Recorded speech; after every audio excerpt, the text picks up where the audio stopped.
Здравейте хора! Днеска е час 2 от решаване на листовки. Също така спидрънваме всичко, ето това от 9 го направих, малко тренирах. Искам под 10 минути, бех направил за 7 минути, искам под 10 минути. Така, резултат. Почваме. Бързо ще четеме. Допустима максимална маса на превозно средство е максималната маса на превозно средство без товар. Максималната маса в натоварена система е посочена от производителя. Добре, звучи правилно. Решението от компетентните органи максимална маса в натоварено състояние. Допустима максимална. Не, това трябва. Ще рискуваме. Извинявам се. Това е внимание, други опасности. Продължаваме. Детето... Има ли опасност при тази ситуация? Има. Детето не ме гледа. Законът водачи на това положение на тялото и ръцете на разговорчика е сигнал, че преминаването е забранено във всички посоки. Аз и зеления.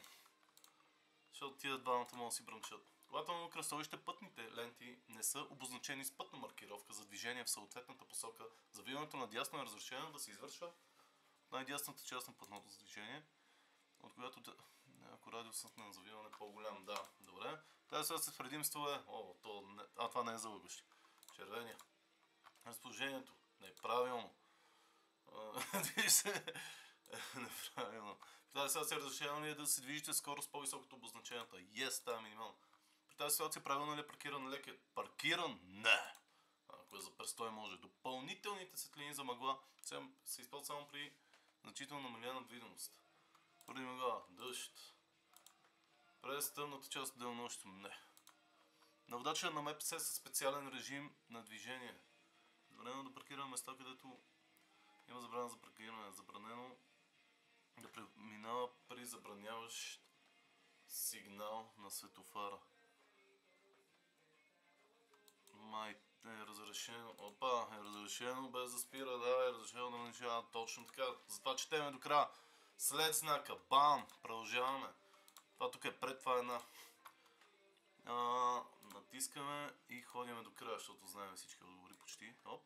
Не, има пешеходец. Пешеходец. И то с колелото. Пешеходец. Колата. Какво ни интересува колата? Разрешаваме. Както видяхте, директно стигнахме на края на клипа, да не хабиме време. Водача на черен. 2 минути са мина. Преди на усещане... Да, сетните си. Оказва ли влияние върху управлеността на превозното средство намаленото налягане на въздуха на гумите? Да. При тази ситуация районът е 50 метър. Аз си мислих, че е 20 преди. Когато път се предупреждава за приближаване към пешехода. Предупреждава червен триъгълник. Сигнал за извършена маневра се подава преди започване на маневрата. Задължително ли е спиран? Да. Митница. Да. Майче. Митница. Знаеш какво? Да. 3 точки, не. Да, ще цъкна да съм. След този пътен знак на... Знаете ли какво? Така си ги запазваме. След този пътен знак на водачи на товарен автомобил с допълнителна максимална маса е разрешено да изпреварват каруци, велосипеди. Точно така. При тази ситуация трябва... Какво трябва? Да премина преди синия, да премина преди червения. Защото те не са на пътя с предимство. Бам! В тази ситуация на водача на червения автомобил е разрешено да премине в дясна, да продължи движението същата. Окей. В лявата не, защото да, няма да ви обяснявам. При тази ситуация подавам звуков, не. Чакайте. Влязам с готово спиране на скоростта. 5 метра преди и след кръстовището не може, е забранено там по-малко бам. Това е за пешеходно. При тази ситуация трябва да пропусна червеният автомобил, защото се намира на пътя с предимство. Затрудненията на водача при управление през нощта са в резултат на намалена видимост, намалена интензивност, не е понижено физиологична активност на водач. Не знам какво значи даже това. Място за паркиране, начин на паркиране. Са на това отговорите. Тук към края виждаме, че не виждаме. Разрешаваме въпроса. Давайте ограничена видимост и наличието на нещо си. При тази ситуация трябва да премина преди двата, защото съм най-вдясно. Да.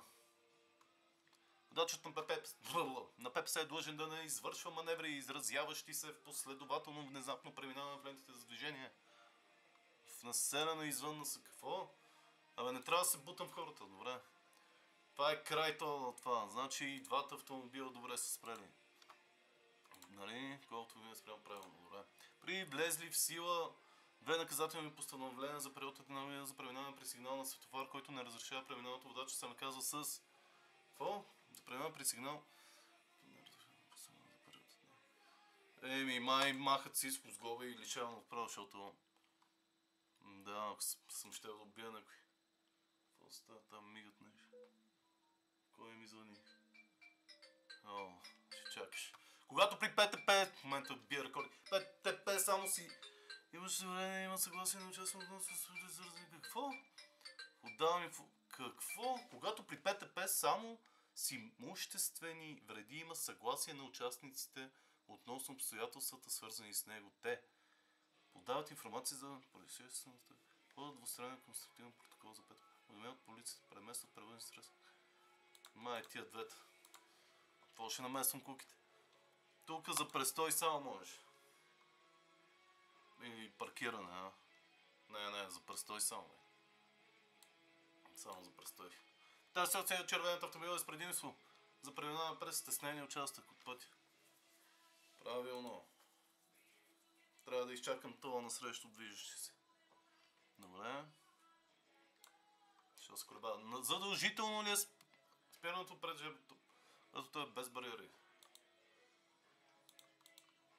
Само когато... Ако тъгъл или аз му видим, да, всички случаи. Вредно ли е за хората шумовото замърсяване? Да.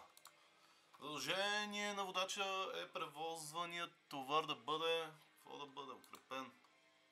Покрит, когато отразява светлина, застрахован и опакован, не ме интересува. По който избраните начин може да бъде обозначен повреденият автомобил притегнен през деня. Притегнен през деня? Кой е повредението? След отразителен тръгън, сключен аварийен сигнал. Червена светлина, сключен на късите светлини. Обозначен. Червена, с поставена светлина. Какво?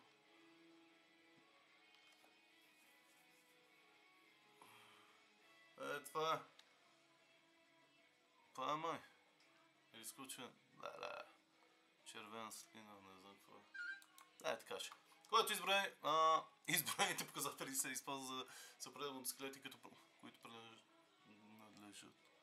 Опа, това без уста. Да, това е най-дългото махта. При движение по автомагистрала на водача е забранено да спира в лентата за принудително спиране, освен при здравословни проблеми по време на пътното превозно среда. Необходимост сън почивка. Сън почивка ще изчака водача. С този пътен знак се обозначава автомагистрала. Не е ли автомобилен път? Автомагистрала, автомобилен път е синьото. Добре. Разрешено ли е лентата за принудително спиране на автомагистрала да се използва за движение притегнане по време на МПС? Не. Махайте се. Антиблокираща система не допуска блокирането на колелата на автомобила в процес на спиране, при която избраните на изправности е разрешено да се придвижите до място за нейното отстраняване. Всичко без джантата, да. Бам! Имам още едно. Задължително ли е спиране? Митница, задължително. Предай, нека видиме хора за 8 минути. Една грешка, къде сгреших, бе? Как на първия? Допустимата максимална маса на превозно средство е разрешеното от компетентните органи максимална маса в това това е хора, както виждате. Това е супер. Чакайте за час 3, дано ви хареса.